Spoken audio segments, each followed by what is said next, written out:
আগামী 48 ঘন্টায় দক্ষিণবঙ্গে কালবৈশাখীর সম্ভাবনা।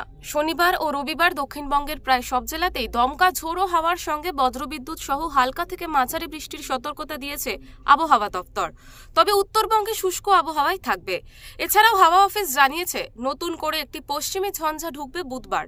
এছাড়াও ঘূর্ণাবর্ত রয়েছে ওড়িশা, কর্ণাটক এবং আসামে, এবং দুটি অক্ষরেখা রয়েছে, একটি ওড়িশা থেকে বিদর্ভ পর্যন্ত, অপরটি ছত্তিশগড় ও মধ্যপ্রদেশের ওপর।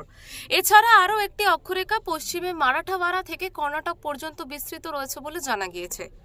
দক্ষিণবঙ্গের ক্ষেত্রে আগামী 3 দিন বিক্ষিপ্তভাবে সমস্ত জেলাতেই বৃষ্টির সম্ভাবনা থাকছে, এবং 19 তারিখে ডে 4 সেখানে বৃষ্টির সম্ভাবনা থাকছে বেশ কিছু জায়গায়, এবং ডে 5 অর্থাৎ 20 তারিখে বৃষ্টির সম্ভাবনা থাকছে আপনার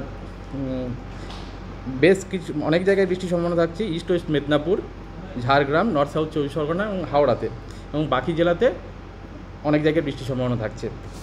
আবহাওয়ার সতর্কতা থাকছে উত্তরবঙ্গের ক্ষেত্রে আগামী 5 দিন কোনো আবহাওয়ার সতর্কতা থাকছে না।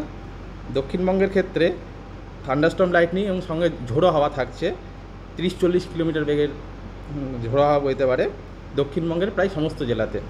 আগামীকাল সেটাই আরেকটু বাড়ছে, অর্থাৎ থান্ডারস্টর্ম লাইটনিং এবং তার সঙ্গে দমকা হাওয়া, যেটা 50 থেকে 60 কিলোমিটার পর্যন্ত বাড়তে পারে, এবং সঙ্গে হেল থাকতে পারে east West Medinipur, Jhargram, north south 24 Pargana, Kolkata, Howrah এবং হুগলি জেলাতে, এবং বাকি জেলাগুলিতে দক্ষিণবঙ্গের 30 থেকে 40 কিলোমিটার বেগে ঝোড়ো হাওয়া বইতে পারে, এবং তার সঙ্গে বজ্রবিদ্যুৎ সহ বৃষ্টির সম্ভাবনা থাকছে।